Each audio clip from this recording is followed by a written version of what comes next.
Last year, rookies like Bucky Irving, Lad McConkey, and Brian Thomas Jr. were a little bit slept on fantasy drafts, and they delivered big. So, who's it going to be this year? And you don't have to wait to start drafting for fantasy football. That's right, you can get in on best ball action right now on Underdog. So just go to underdogfantasy.com or download the Underdog app, sign up for the first time, and use code NGAME. That gets you up to $1,000 of bonus cash plus a free pick. Check it out now. All right, everybody's talking about this running back class already, and we're not even that close to draft day. So let's start there. Who's a running back that might actually be a little bit overlooked? I think Cam Scatabo is definitely being overlooked right now, going as pick 118, running back 37. And I'll be honest, I don't follow a lot of college football during the season. It's like this time of the year where I'm really diving into the prospects. But I did watch the Arizona State bowl game, and man, I was really impressed with this guy. Not only because of his production, but just he was the entire Arizona State offense. But when I watched him on film, of course, now I've taken some time to watch him on film and really break him down as a runner. I see a guy that, no, he does not pop off the page athletically. Okay, this guy's going to go to the combine, probably run like a 4.5, 4.6 40, not pop off the page in any way. But when you watch this guy play football, he does pop off the page. He does everything you want in an NFL-ready running back. First of all, incredible vision, right? He's got great vision behind the line of scrimmage, but even though he's a bigger back, he's got good feet behind the line of scrimmage. He can, hit those holes, do those jump cuts, make those one cut and goes type of run. And of course, he's also a tremendous pass catcher. Had 45 catches and over 600 receiving yards, last year for the Sun Devils team. He really was the entire offense, but also what is good not only for fantasy, but for real life NFL teams who are going to be drafting this guy. He rarely goes down with first contact. In fact, he rarely goes down with second contact. You need a team effort to bring this guy down. This is the exact type of player that nobody really, like all the analytics guys, and look, I'm an analytics guys. I definitely look at combine numbers. I want to see, especially for running backs, I want to see a good athletic profile. This is the type of guy that normally I'd be like, that athletic profile scares me. But when you watch him, I don't even care what his athletic profile is going to be. This is just the type of guy. There's just certain guys that just know how to play the game hard, and it's this guy, and he's going to always be going forward, always be getting teams positive yardage. Some team in the NFL is going to value that and take a chance on him. Kind of reminds me of guys like from the past, like Alfred Morris, James Robinson, guys that didn't pop off athletically, didn't, pop off like anything crazy where you're like, wow, this guy does this exceptionally well, but they were good football players. They worked hard, and they were both productive. At least James Robinson was, but before he tore his Achilles. And I think that's going to be Scatabo this year, and I think he's going to end up somewhere pretty good. I think a team that needs a running back is going to take a chance on this guy, and we could be looking at a running back who'll be getting 150 to 200 carries, 40-plus catches in the NFL, and you're getting them outside the top 100 picks, outside the top 36 running backs. I think that's the type of rookie value you got to take a chance on right now. I have a very similar running back in mind, and it's a guy who I've liked this entire process, meaning the college season, off season, before we even get to combine and all that. It's Caleb Johnson, and talk about being the offense. It can't possibly be any higher than a 99th percentile college dominator. He literally was the entire offense at Iowa. 1,537 rushing yards and 22 receptions as well. So he was part of the passing game. I really think this could be a three-down back in the NFL. Now, you wonder, is this really of value? Because actually right now, on Underdog Best Ball, if you look at the way that the drafts are going early in this process, well, first of all, I think a lot of rookies are being actually a little bit overvalued because we don't know where they're going to land, and that matters, especially for running backs. But Caleb Johnson specifically going 67th overall. And what I'm trying to say to you is I think that's still too low because when I look, relative to where he is in the running back landscape, he's going behind Omarion Hampton and, depending on what day you draft, either just ahead or just behind Travion Henderson. I'm not going to go so far as to put him over Ashton Giante or anything like that. No. But I have had and will continue to have him as the number 2 running back throughout the offseason because that's what I think of him. You want some comps? Okay, let's do comps. So physically, he actually reminds me of Najee Harris, except with a little bit more burst. He's sturdy. He's got pretty much the ideal size for running back, 6 feet and 225. And when it comes to his vision, which is what I like, he's kind of one cut and go. He reminds me a little bit of Kenneth Walker, a guy that isn't what you would consider just a straight line breakaway type of runner. But when he sees a hole, he hits it. He's very decisive. He will almost never get you negative yardage, and he just can make a big play happen at any given moment. And he's also a little bit, again, not in terms of size, but he kind of reminds me of Derrick Henry when he's in the open field. It's like one of these guys where you look at him and you watch him on those long runs. He doesn't look like he's really going that fast, and yet no one ever seems to be able to catch him. Kind of like Derrick Henry. You're like, okay, but this guy's, that's big. He's plodding along. Somebody's going to come up from behind, and it just never happens. Caleb Johnson can rip off huge runs. He can catch the ball. He will not get you negative plays. He's pretty much everything that a team looking for a workhorse running back should be looking for. And so he's a guy that I'm taking over currently, the veteran running backs that are going ahead of him on underdog. David Montgomery, Alvin Kamara. I'll take a chance on Caleb Johnson over them. And depending on where he goes, if it's a good enough landing spot, which by that I mean pretty much anywhere except for like the Raiders, then I'll probably have him for sure over all those other rookie running backs besides Deontay and maybe even some other veterans like Chuba Hubbard. All right, how about another rookie running back that could make a big splash? Yeah, last year was the year of the rookie wide receiver. I think this year is going to be the year of the rookie running back. And another running back that I really like that I'm kind of flirting with putting in my top 5 rookie running backs right now, but is going at a great discount on underdog drafts is Devin Neal out of Kansas. Currently going pick 126, running back 39. But again, when I watch this guy, he shows me everything I want to see in a productive running back at the next level, not only in real life, but for fantasy, because again, I've talked about it, the vision, right? You got to have the vision as a running back. I kind of saw a little bit of Bucky Irving in him when I watched this film, because I remember last year when I watched Bucky Irving, the thing that stood out to me was wow, Bucky Irving has great vision, but I didn't see that burst or explosiveness from Bucky Irving. And we saw it this year. Why was Bucky Irving so much better than Rachaad White? Because Bucky Irving can actually see the holes and hit the holes. And that's what I see with Devin Neal. Now, unlike Bucky Irving, he's much bigger than Bucky Irving. He might even be speedier than Bucky Irving, which is great. I've seen a lot of comps to James Cook, although he's also bigger than James Cook. Not sure he's quite as fast as James Cook, but he's also a tremendous pass catcher. Now, he does have some deficiencies. He will sometimes drop some easy passes. And unlike a guy like Scatabo, who, is a tackle breaking machine, yes, he doesn't necessarily always go down on first contact, but he's also not a tackle breaking machine. Like Bucky Irving, we saw was a great tackle breaking machine last year, but that can always change, because again, when I watched Bucky Irving on film last year, I didn't see a guy that broke 1,000 tackles constantly, but he did it in the NFL.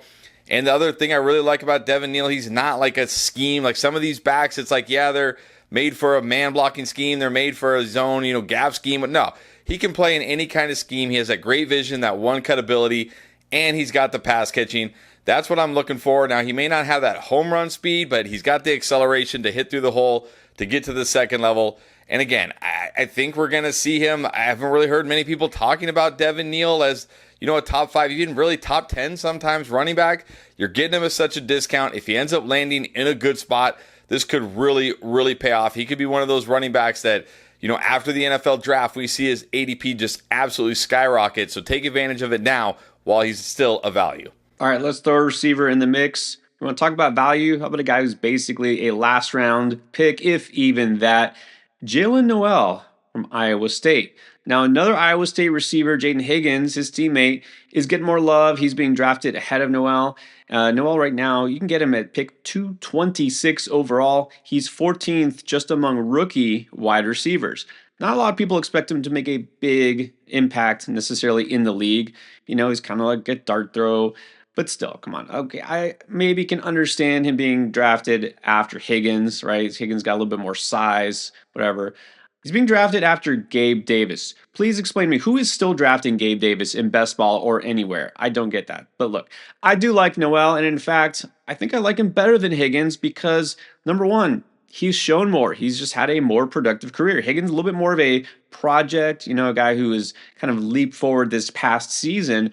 But what I like with Noel is he's been taking steady steps forward. He's improved every single year. and there's still room to grow. A lot of scouts think that that's a good sign that he still is, refining his game. He's known to be a very good route runner. He can do things after the catch. This guy who also played a big role as a return man, so he'll have a role on an NFL team. But he's also a very productive receiver. He can hit some deep shots, right? He can play the slot. He can actually move outside as well. So he's versatile.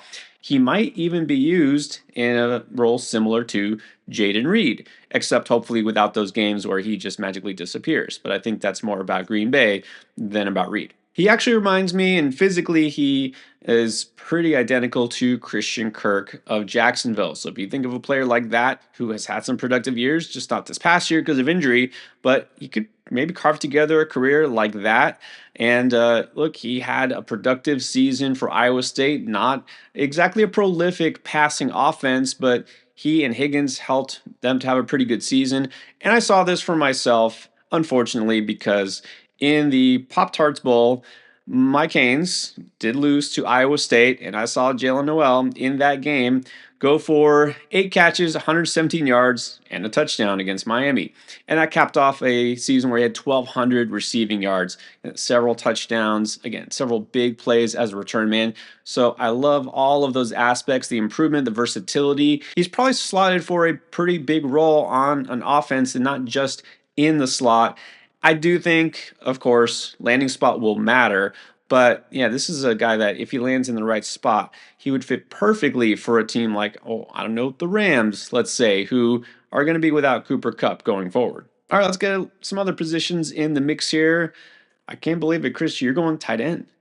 I'm going tight end. And look, on these underdog drafts, I often employ the strategy of what I call like a Frankenstein tight end, which means like rather than draft one of those early elite tight ends, I'll just wait and draft 3 kind of okay or to good tight ends later and just hope I can string together a bunch of tight end 1 type weeks throughout the season.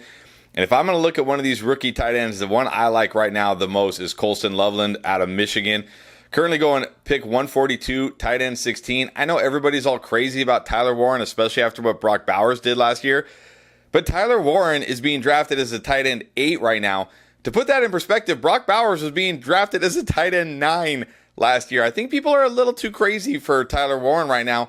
I would rather just wait and get Colston Loveland. He's an athletic freak. He's got great hands. He's a very good route runner. But what I really like here is the fact that this is a guy who they used all over the field as a traditional inline tight end. They used him in the slot, but they even lined him out wide like a wide receiver. And you know who else really likes tight ends like that? Sean Payton, who's still looking for that Joker role. I don't even, that Joker role he always talks about that no one else in the NFL ever mentions. I guess it's his thing, but he even has said publicly this offseason he wants somebody to fill that Joker role, and it's either going to be a running back or a tight end. And Loveland would fit that role perfectly, and I've seen a lot of mocks that are mocking Loveland to the Denver Broncos. If he does end up going to the Denver Broncos with Sean Payton and he gets that Joker role, which he probably will, he could absolutely be the highest scoring rookie tight end in year 1. Kind of like 2 years ago when we had, Michael Mayer, Luke Musgrave, Dalton Kincaid. They were like, oh yeah, they're the great tight ends of this class. And then Sam Laporta ended up being the tight end 1. I think that could be Loveland this year. I think there's a great chance he lands in Denver in that Joker role, but I think wherever he lands, he can have an immediate role. So again, rather than take Tyler Warren as a top 8 tight end, I'd rather just take Loveland later and Frankenstein together a tight end with, 2 other good, solid tight ends. All right, so we know it's going to be supposedly very strong RB class and actually a pretty good tight end class as well. Not so much for quarterbacks. Like, I swear I wasn't planning on this, but look at the ADP.